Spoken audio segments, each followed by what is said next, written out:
I believed it to be merely a trivial error, one that would conclude swiftly, yet I was mistaken. That day marked the inception of what would evolve into the most intricate and taboo experiences of my existence. As I recount this tale, a tremor courses through my hands, for this moment transcends mere confession. It is a fierce reckoning with the tumult of my own inner turmoil, laden with shame and yearning. Alfred, my mother's husband, was a figure of maturity and charisma, effortlessly radiating confidence.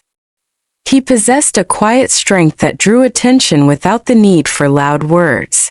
He often remained silent within the confines of the home, yet his mere presence had the power to illuminate any space.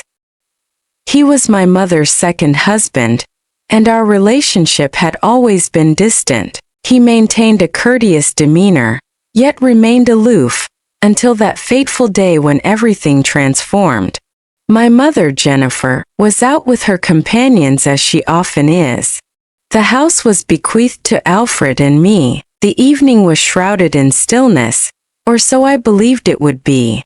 I found myself in the solitude of my room, preparing to change my attire, gazing into the mirror while clad solely in my undergarments. As I prepared to don the dress, a subtle creak from the door caught my attention. "Emily, your door's open," Alfred murmured gently from the threshold. His voice carried a serene strength that startled me awake. I shifted my gaze and caught his eyes fixed upon me. Time appeared to stand still. Uncertainty enveloped me. I remained still, unprotected, caught in a moment of indecision. He lingered at the threshold, his hand poised on the door as if caught in a silent struggle between entering and retreating. His gaze held for a moment, stirring within me a tide of bewilderment and an elusive sensation, something beyond words. My heart raced within the confines of my chest. In the span of mere seconds, the world around me felt as though it had transformed entirely. "I'm sorry," he said at last, his gaze averted, though his tone lacked true contrition. It bore a trace of uncertainty, as if he were caught in the delicate balance of whether he genuinely felt remorse. He retreated, yet his essence lingered in the space, persisting even after the door had clicked shut. "It's fine," I whispered, my voice trembling just a bit. Yet deep down I understood it was anything but fine. A transformation had taken root within me, and I found it impossible to overlook. He departed, and I found myself solitary with my reflections, yet his lingering gaze and the delicate tension in the atmosphere remained with me. That moment lingered in my thoughts, an indelible mark I couldn't erase. I believed it to be merely an error, a moment of discomfort, something that would eventually dissipate, yet I was mistaken. Merely a handful of days passed before it occurred once more. And this time it ventured even deeper. Until that moment, it all seemed like nothing more than an awkward blunder, a misaligned encounter, and I shared that sentiment. Yet, it soon became clear to me that this was only the beginning. That day marked the inception of a journey, and now I shall recount all that transpired from that moment forward. On the following day, we were to partake in a wedding celebration. One of my mother's dearest friends was preparing to embark on the journey of marriage once more. My mother was her typical vibrant and enthusiastic self, elegantly attired and prepared for the occasion. Jennifer had always been a person who reveled in the joy of life. I held a deep affection for my friends, yet my commitment to the concept of loyalty, in its more profound dimensions, was not as unwavering. Initially, I felt no excitement about attending, yet Alfred's presence at the wedding transformed the entire experience. Together, we made our way to the venue. Amidst the thrumming energy of the crowd, my gaze lingered on Alfred more often than was perhaps appropriate. Perhaps he had always possessed this striking handsomeness, this undeniable charisma, and I simply failed to recognize it until now. Bathed in the gentle illumination of the wedding lights, he exuded an air of confidence. His suit was impeccably tailored, each step he took radiating an air of effortless charm. Still, I found myself wrestling with the thoughts swirling in my mind. I chided myself for being absurd, Emily, yet my gaze persistently drifted back to him. A dance began to play. My mother and Alfred found themselves at the heart of the dance floor, moving gracefully to the enchanting rhythm. Jennifer wore her familiar carefree smile, but in the midst of the dance, she abruptly turned to me and flashed a grin. Alfred extended his hand to Emily, inviting her to dance, and she accepted. I must make my way to my friends for a little while. A sudden spark ignited within me. My heart began to race. Alfred paused briefly, a smile breaking across his face as he reached out his hand to me. His eyes conveyed an air of nonchalance, brimming with self-assurance. "Come on, Emily," he said, his voice playful. "I would appreciate it if you could show me some techniques. Jennifer has already humiliated me on the dance floor." His relaxed manner made it impossible for me to say no. I extended my hand with trepidation, my voice quivering as I responded, "Certainly." As we approached the dance floor, the eyes of the crowd upon us, a flutter of nerves danced within me. As his hand settled on my waist, a rush of breath quickened within me. The scent of his cologne lingered in the air, and the warmth of his touch felt undeniably tangible. The narrative is on the brink of a significant shift. If this piques your interest, be sure to subscribe to my channel and activate notifications for more updates. Your support is invaluable. Remember to show your appreciation with a like and share your thoughts in the comments. As we swayed to the music, Alfred's gaze remained locked onto my own. "Emily, I had no inkling you possessed such talent," he remarked, a warm smile gracing his lips. His voice carried a unique allure that resonated profoundly within me. "Sharing a dance with you brings true delight." I averted my eyes, attempting to conceal the tumultuous emotions stirring within me. "I'm merely striving to give my all," I confessed, yet the quiver in my voice revealed my vulnerability. Alfred's smile became more tender. "Don't sell yourself short," he said, his hand pressing more firmly against my waist, a palpable reminder of his intent. "This transcends mere dancing. We are partaking in a profound exchange. Do you not sense it?" In that instant, I understood that our bond transcended the mere act of dancing. My body swayed rhythmically to the music, yet my heart and mind were caught in a whirlwind of chaos. The throng enveloped us, my mother by my side, as the clamor and all else dissolved into the background. Only Alfred remained, along with the hands that kept me anchored. The tumult of emotions within me surged, a blend of confusion and longing that felt all-consuming. As the dance unfolded, Alfred's voice emerged, soft yet profound, cutting through the tumult of my swirling thoughts. "I wish to express my apologies for what transpired the other day," he remarked. "I intended to offer you a gentle reminder, but in doing so, I may have inadvertently encroached upon your space." A wave of warmth enveloped me, and I sensed the heat rising in my cheeks. My gaze fell, yet I yearned to alleviate the strain in the air. "It's okay," I said hurriedly, my voice trembling just a bit. "Honestly, it's not a significant matter. Such occurrences are possible." Alfred hesitated briefly, yet his movements remained fluid, his gaze unwavering as it locked onto mine. Yet he pressed on, his tone growing gentler. "I want to assure you that causing you discomfort was never my aim. I merely sought to capture your attention." My pulse raced with anticipation. "I wasn't uneasy," I replied, attempting to put him at ease. Simultaneously, I grappled with the peculiar exhilaration that was starting to swell within me. "Truly, it is perfectly acceptable." The atmosphere around us grew dense for an instant as we kept moving to the rhythm. His hand rested gently on my waist, and the sincerity in his gaze awakened something profound within me. Yet the fervor was fleeting. As the music gradually faded into silence, our dancing came to an end. "Thank you," Alfred said, a gentle smile gracing his lips. "Your presence as a dance partner is nothing short of enchanting." I merely nodded, my heart continuing to race. "Thank you as well," I murmured gently. I swiftly made my way back to my table and settled into my seat. Alfred paused for a heartbeat, his gaze lingering on me, before he finally shifted to another table. Yet, in that fleeting instant, the unspoken looks revealed that whatever connection we shared was far from finished. In truth, it was merely the beginning. As Jennifer re-entered the wedding hall, she approached us, her face illuminated by a radiant smile. "What a lovely dance," she remarked, offering her congratulations to us. "You both appeared truly remarkable out there."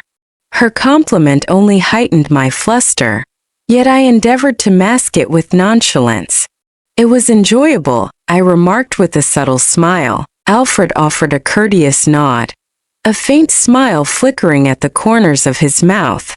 Jennifer pressed on with her words, her hands coming together in enthusiastic applause. "Can you believe it? Following the wedding, the girls and I will be celebrating with a bachelorette party, exclusively for us ladies. Alfred, you'll be taking Emily home, won't you?" Alfred offered a subtle smile. "Certainly, that's not an issue," he responded with a nonchalant air. In that instant, it struck me just how unjust Jennifer's actions were towards Alfred. On a night meant for companionship, she chose to walk away, leaving him in solitude. A twinge of unease lodged itself in my chest, yet I suppressed it resolutely. Jennifer appeared utterly indifferent, as her enjoyment with her friends took precedence above all else. As the final notes of the wedding faded into the evening air, Alfred and I strolled side by side toward the car. Jennifer had departed with her friends to seek out new adventures.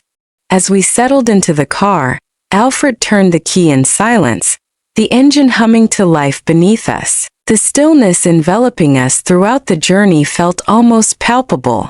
I gazed out the window, striving to resist the urge to fill the silence with chatter. Yet it was Alfred who ultimately shattered the stillness. "Jennifer, at times her priorities shift," he remarked, his gaze steady on the path before him. "Yet, it never ceases to astonish me how inconsiderate she can be on occasion. On evenings such as this, one would anticipate having their partner close at hand." Though I remained calm and reflective, I could perceive a subtle undercurrent of disappointment in his tone, even if I did not hear it directly. His words resonated profoundly within me. The notion of a figure such as Alfred, strong, charismatic, and composed, experiencing loneliness stirred something deep within me. I composed myself and replied, though my voice trembled just a bit. "Indeed, in moments such as these, a touch more thoughtfulness holds significant value." Alfred gave a subtle nod. "You're right," he said, his eyes unwavering as they remained fixed on the road ahead. "Yet it seems that each relationship unfolds in its own unique way." In that instant, an unvoiced bond began to weave itself between us. It was as though I could grasp and even sense his solitude. Simultaneously, I grappled with the challenge of containing my own feelings. That fleeting exchange appeared to pull me nearer to him, the connection between us deepening subtly yet profoundly. Upon our arrival at home, Alfred swung the door open and motioned for me to enter. "Good night," he said, yet the pause in his voice revealed an unspoken reluctance to part ways just yet. As I made my way to my room, I observed Alfred lingering by the doorway. An inexplicable compulsion halted my steps, compelling me to turn and confront him. "Alfred," I murmured, my voice scarcely rising above a whisper, "would you care to step inside? Perhaps we could engage in conversation for a bit." Though the longing in Alfred's eyes was unmistakable, he graciously chose to decline. In the wake of recent events, He appeared to carry a sense of reluctance. I had welcomed him in to demonstrate that I had moved on, that it was no longer a significant concern, yet instead I found myself withdrawing to my room, endlessly replaying Jennifer's actions and Alfred's words in my thoughts. His loneliness was palpable, and it touched me deeper than I cared to acknowledge. Perched on the brink of my bed, I endeavored to soothe my racing mind, yet the cacophony of thoughts refused to relent. What was it that kept him occupying my thoughts so persistently? What was it that compelled me to endlessly revisit the moment he inadvertently entered my room? Time slipped away, and the silence in the house deepened. Jennifer had yet to make her return, leaving me in the dark about Alfred's whereabouts and actions. As I grappled with my swirling thoughts, the abrupt creak of my door swinging open sent a jolt through me, leaving me momentarily paralyzed. As I raised my gaze, there stood Alfred in the doorway. His gaze radiated a fierce resolve, yet his countenance betrayed an inner turmoil. I sprang to my feet. "Alfred," I exclaimed, the astonishment clear in my tone, "what brings you here?" He shut the door softly, yet remained rooted at the threshold, hesitant to venture deeper into the room. Instead, he remained rooted in place, as though engaged in an internal struggle. "Emily," he started, his voice soft yet heavy with feeling, "you're right. Jennifer, she treats me unjustly. Yet this evening I find myself indifferent to Jennifer's actions or inactions." He advanced a step, his eyes firmly meeting mine. "For some time I've harbored feelings for you," he confessed, his voice unwavering yet tinged with uncertainty. "Particularly following that moment when I inadvertently entered your room. It lingers in my thoughts, refusing to fade away." The atmosphere felt as if it had been drained, leaving an unsettling stillness in its wake. Words eluded me and thoughts slipped away like shadows. Alfred pressed on, an unwavering resolve in his voice, intent on unburdening himself, fully aware that he might come to regret his words. "Perhaps I am on the brink of a monumental error. Yet the weight of this secret has become unbearable. Emily, you occupy my thoughts constantly." He halted, his gaze probing my expression for any sign of a response. It was evident that he could perceive the astonishment reflected in my gaze. He advanced another step, his voice becoming gentler. "Emily, you truly grasp my essence. Perhaps you are unaware, yet you truly perceive my presence. That is a feat Jennifer has yet to accomplish." My heart raced with such intensity that I feared it might explode. The gravity of the moment was all-consuming. Though I felt the urge to reply, my thoughts remained elusive, leaving me in silence. The stillness that enveloped us was profound, laden with the myriad of unsaid feelings we dared not confront. Alfred finally averted his eyes, letting his gaze drift down to the floor. He let out a heavy sigh, his throat tightening as he swallowed with effort. "I'm sorry, Emily," he murmured, his voice soft and nearly delicate. "I regret having uttered any of this. I ought to take my leave." He averted his gaze and began to stride toward the door. His steps were measured, yet it was evident that each one bore a weight. As he extended his hand toward the doorknob, I observed the subtle rise and fall of his shoulders, a deep breath escaping him. In that moment a profound change stirred within me. All my fears and confusion dissipated, giving way to a newfound boldness I never realized resided within me. I found myself unable to let him walk away. "Alfred," I called, my voice a hushed murmur yet powerful enough to resonate throughout the space. He came to a halt.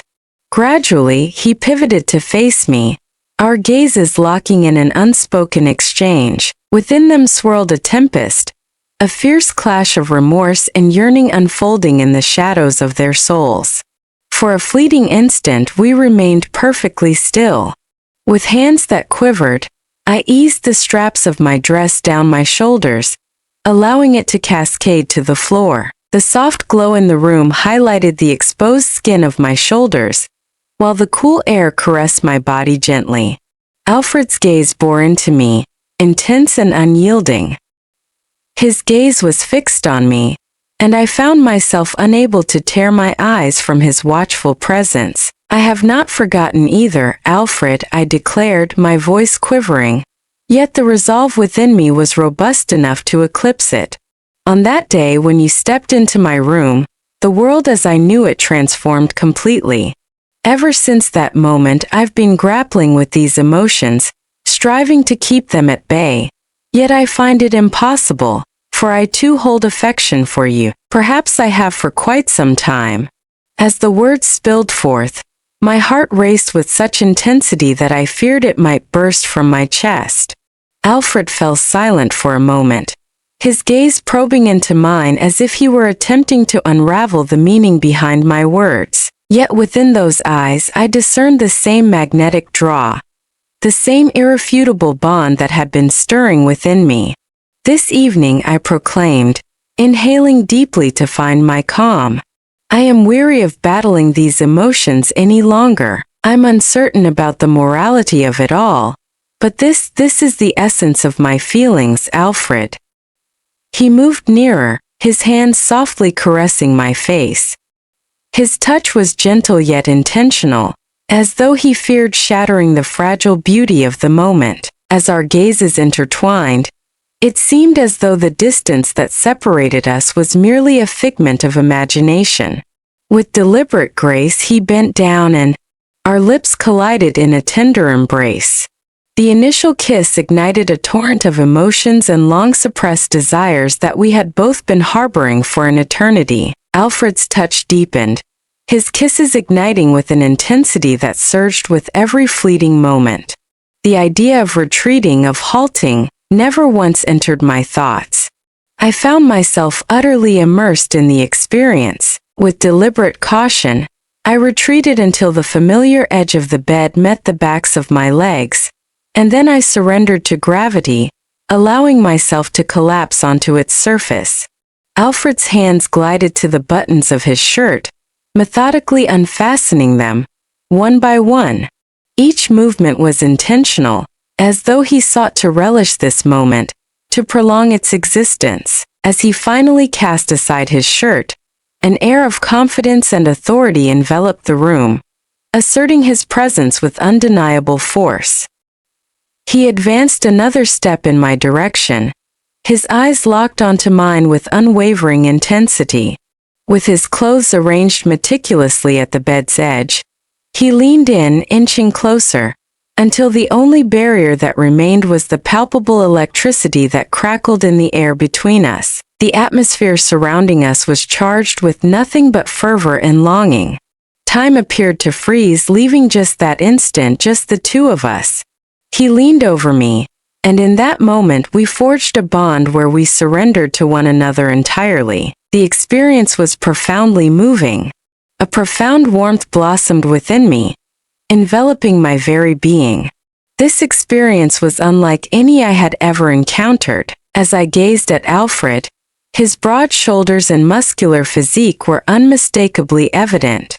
I shut my eyes and lifted my hands skyward, pressing them resolutely against the pillow, attempting to mirror the fluid motions of Alfred's form. In that instant my body tensed with intensity. Alfred turned his gaze toward me and remarked, "You are truly special. I have always been aware of that. I have gained a clearer understanding of it now." He gasped for air. "Indeed you are, Alfred," I remarked, a warmth blossoming within me. All of it seemed to exist in a realm of fantasy. Once Alfred settled beside me, I nestled my head against his chest.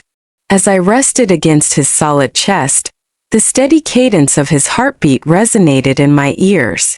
The weight of this moment enveloped me, offering a strange blend of tranquility and inner chaos. My fingers softly glided over his chest, each movement a delicate dance as I summoned the courage to shatter the stillness between us.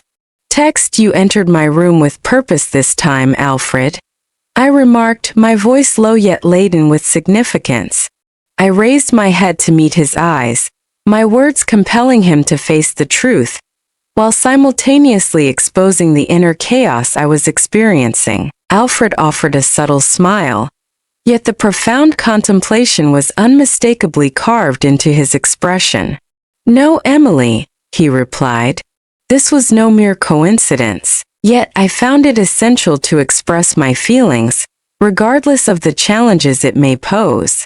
I averted my eyes to his chest, my fingers gradually easing their pace.